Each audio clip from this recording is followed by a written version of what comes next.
Good morning. I'm somewhere in southern Idaho. Let's see if I can remember the name of this place. Snake River Birds of Prey National Conservation Area. I think that's what it is. Doesn't exactly roll off the tongue, but that's what it's called.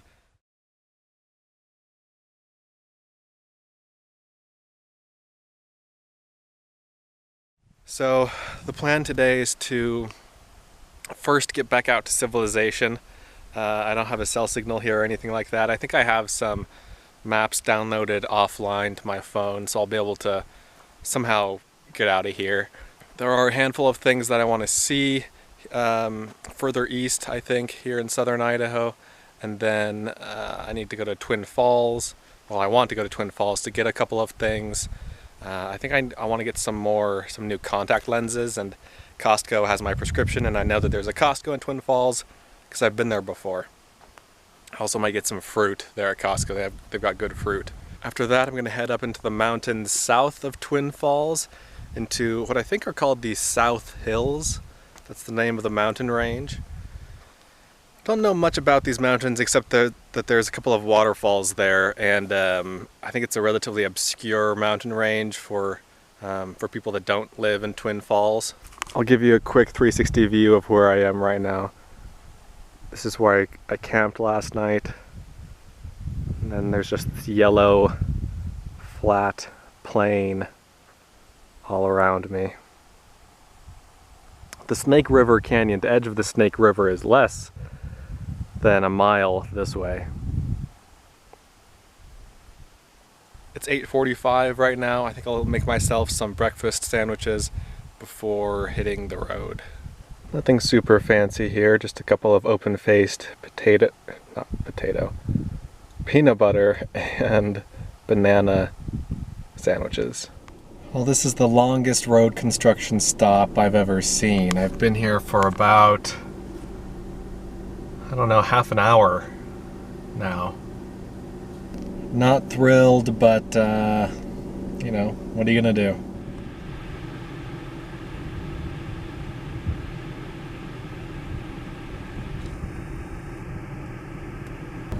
Finally moving again after an hour-long wait.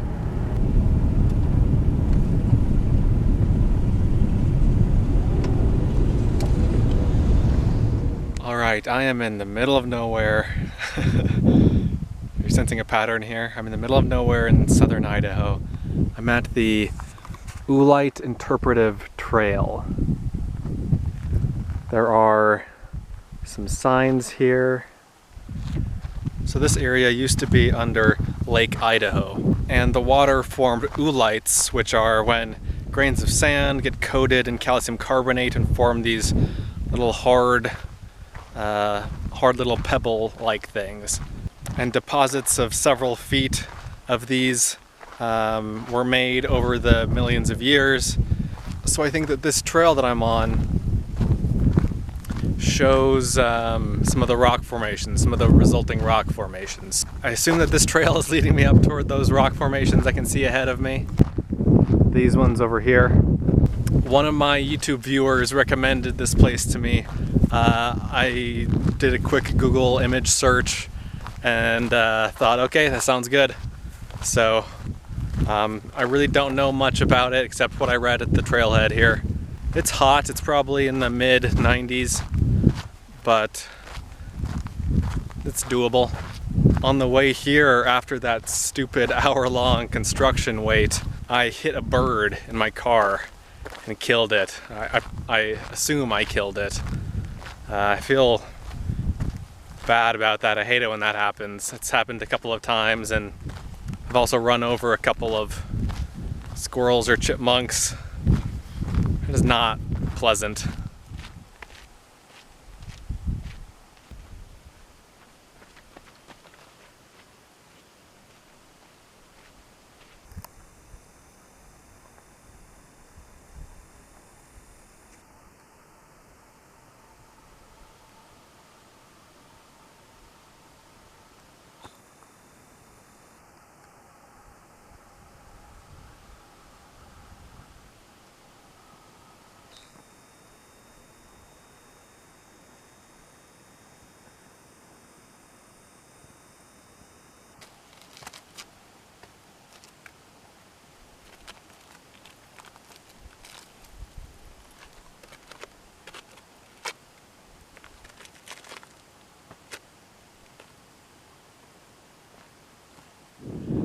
kind of lost the trail and ended up just scrambling up and over the cliff band. It's funny, as the trail was crossing the flat area, where the trail was very obvious, there were signs and markers saying where the trail went. As soon as the trail got to the cliff band, the trail markers disappeared. So anyway, it's pretty cool up here. Look at these rock formations.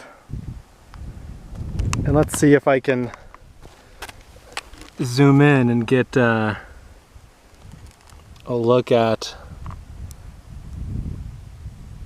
the little particles that make up this stuff. I'll put my pinky in there for scale. But you can see they're tiny little spheres, and those are the pieces of sand that have been coated in the hard water to be little balls of stone. And then those were compacted to form this solid rock here. This is pretty cool.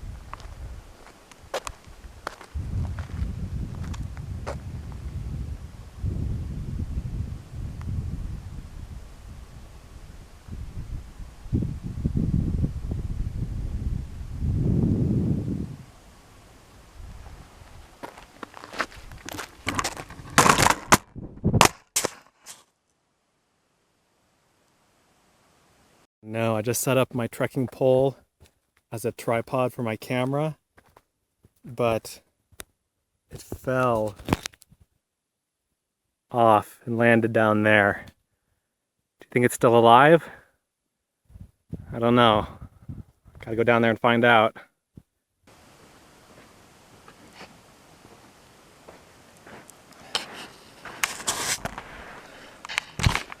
You alive? Oh my gosh, I think it's still recording. Fell off about a 10 or 12 foot cliff from up there. Wow. That's pretty amazing. Got some new scratches on the front here, but oh, I'm so glad the camera didn't die. Did not want to have to buy another camera for the remainder of this trip.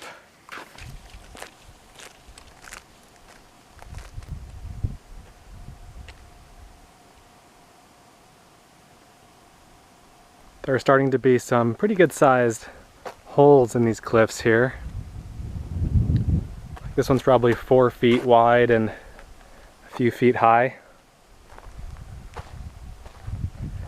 Oh, we've got a little arch over here. Perfect.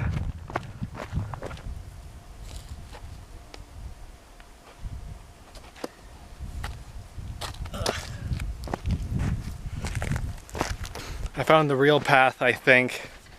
Or at least a path leading down from the cliffs back to the main trail. So that's what I'm on now. Gonna head back to the car now. I am burning up. It is a warm one. I have plenty of water, but should have brought a hat. Just wasn't thinking. I'll be back in my car in 5 minutes, and then I think it's about a half hour or 45-minute drive to my next destination. I'll meet back up with you guys then. $5 self-pay fee to enter the state park. Let's go check it out. So the visitor center was closed. I think the ranger there was taking her lunch break. So I was gonna ask, what I should see and do while I'm here, but I guess I'll just figure it out for myself. It's 97 degrees right now, pretty hot. So I don't think I'm gonna be climbing up the dunes. Otherwise I would, normally I would, but it is hot. So this little sign here about the formation of the sand dunes said the dunes started to form 11,000 years ago after the tremendous Bonneville flood. Bruneau Dunes is the tallest single dune structure in North America. I believe it. I mean, that's really tall. Those are some huge dunes out there. I don't know if I've actually shown them to you.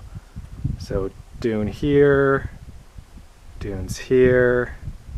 They are huge. Let's walk out this way a bit more.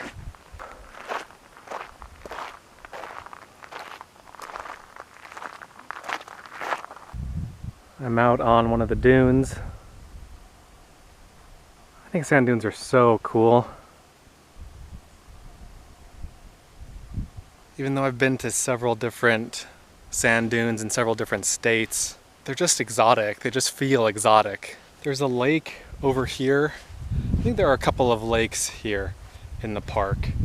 That's kind of the, like if you do a Google image search for Bruneau Dunes State Park, what you'll see is big old sand dunes with a beautiful little lake in front of them. That's kind of the postcard image of this place. That's the appeal of this place.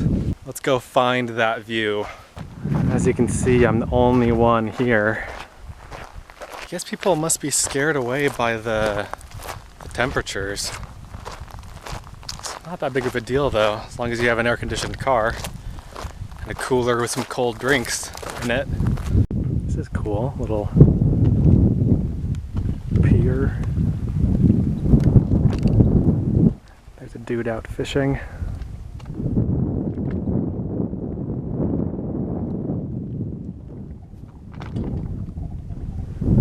There are the dunes.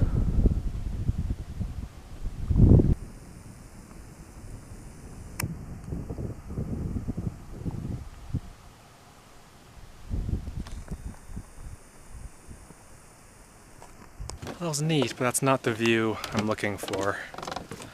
So let's get back to the car and drive to another spot. It's pretty cool. I don't know if this is a natural lake or a man-made lake.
That was really fun. When that guy and his daughter came down, I went up to him and was like, "Hey, where'd you get that? Did you bring that with you? Did you rent it from the visitor center?" He was like, "Yeah, we rented it for the visitor center. It was 15 bucks.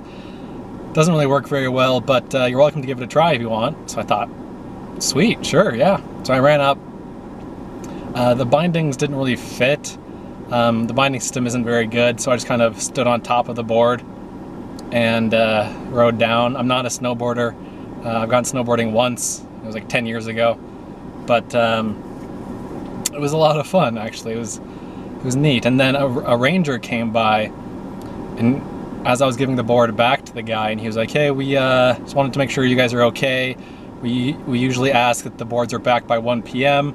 It's 2:30 right now because of how hot the sand gets." He said that they measured a couple of weeks ago. When the air temperature was 106 degrees, the surface of the sand was 160 degrees. So it's pretty crazy. Anyway, it was fun to climb up there and slide back down. It's worth doing. Nice views up there too. I think that's the money viewpoint from that little dune there.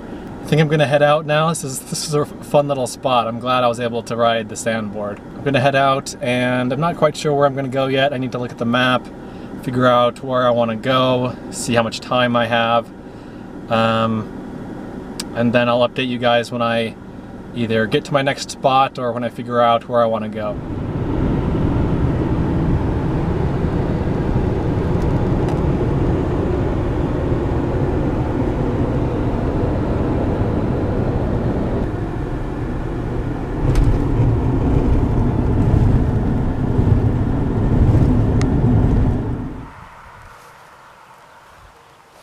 Alright, I'm here in Box Canyon State Park, or State Natural Area, or something like that. I just parked at the trailhead. Knowing what this place looks like, I'm amazed that it's just farms around here. I mean, for miles and miles in every direction, it's just farms. But keep that in mind once I get to the spot and show you what it looks like. Alright, so we've just got farmland and the cheatgrass, and all of a sudden, out of nowhere,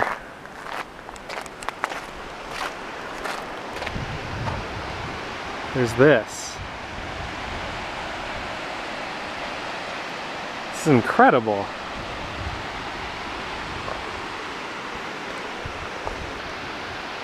Look how clear this water is.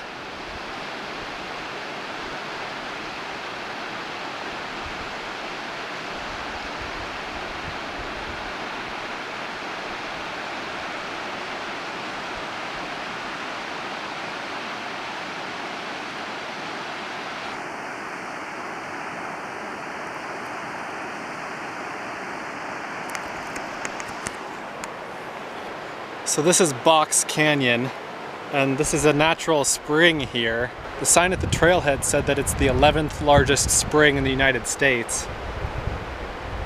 That is so cool. I've never seen anything like this. And the canyon just kind of starts. Like there's nothing over there. That is just incredible, isn't it? Apparently there's a 20-foot waterfall somewhere in the canyon, but I'm not gonna go look for it, and I'm also not gonna go down inside the canyon.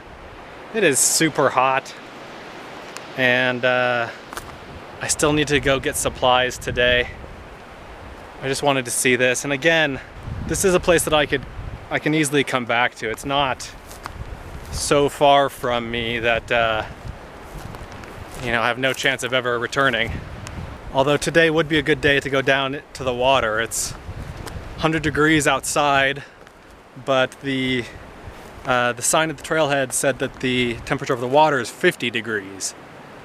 Quite the difference there. I can't get over how beautiful that water is.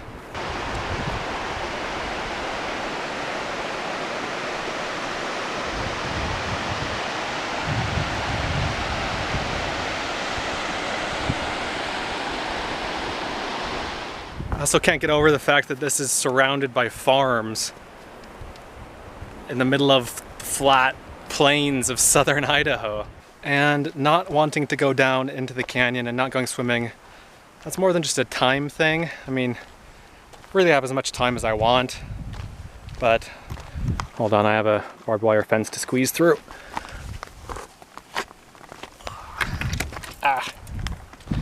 Now, there are some things and some places that I'm totally fine with experiencing by myself, like hiking, seeing wildlife, all of those things, and just like the driving, like all those things I'm perfectly happy to do by myself. But when it comes to swimming, I want to have someone with me. Not a safety thing, it's just more enjoyable. Like I want my girlfriend here with me, and so I figure we'll come back at some point in the future, and when we do, you can have a full tour of the bottom of the canyon there, and a report on just how numbingly cold the water is. And the purpose of these trips is not just to see a place, but also know which places I want to go back to. This is definitely one of those places. A waterfall that I went to yesterday, Deep Creek Falls, definitely one of those places. Those are all things that are more enjoyable, I think, with someone else, and so that's the plan. This place is about an hour from Bruno Dunes State Park, and my next stop is about 35 minutes from here, and then there might be one other stop after that, and then I need to go into Twin Falls to get supplies before heading up into the mountains to camp. Whew. You exhausted yet? I kind of am.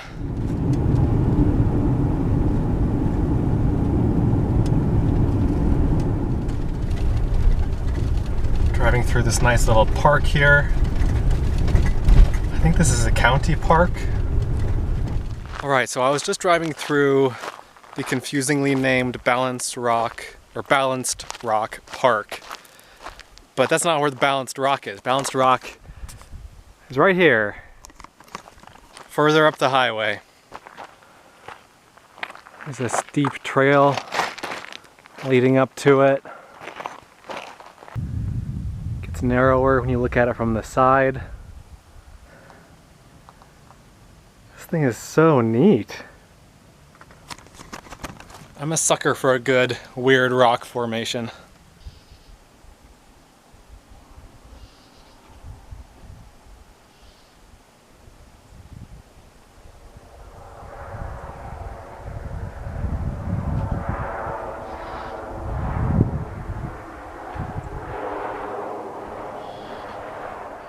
This whole big old rock is balanced on a base that's maybe 4 feet wide this way, maybe 3 feet wide this way. It's a little bit scary.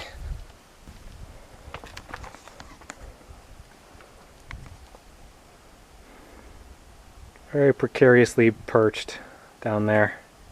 And there's the car. I'm the only one here, which seems to be par for the course in a lot of these places. Okay, it's 6 o'clock, getting late.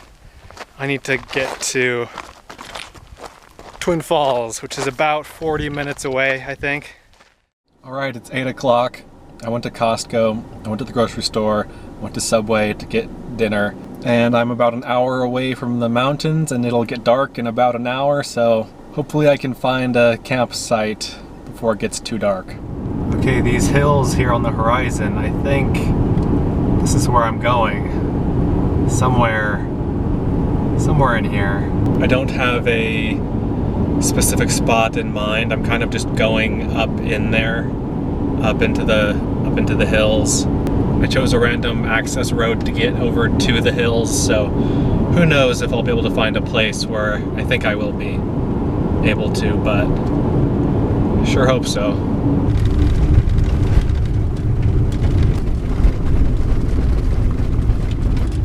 So I think I'm on BLM land at this point. So I could just pull off anywhere and camp for the night, but as long as I do still have some daylight left, I'd like to see how far I can go up, see if I can get to the National Forest, which is another 5 miles away. Alright guys, I made it. Once I go through this gate, I'll be on National Forest land. There are these grouse in my way. I think they're sage grouse. Come on, birds. Move it. Get out of my way. It is 9:02. The sun has set. I found a place to camp for the night, and it's 67 degrees, I think is what it said when I last looked, so much cooler, almost 30 degrees cooler than it was in Twin Falls. Here's where I am. I'm kind of on top of a mountain. Again, not a whole lot of forest in this national forest. Let's go see what the view is over here. Haven't been over here yet.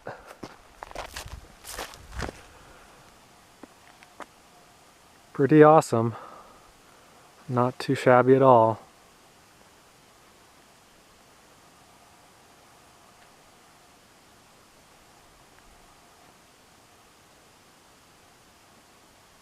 Alright guys, this has been an absolutely insane day. I've been going like crazy, just barely made it. Thanks for tagging along. I wish I could have shown you more of Twin Falls. It's a cool city. There's some really great waterfalls there that I've been to before, but just didn't have the time today. So I'll do that sometime in the future. Thanks for watching, and I hope you enjoyed the video. Let me know if you have any questions.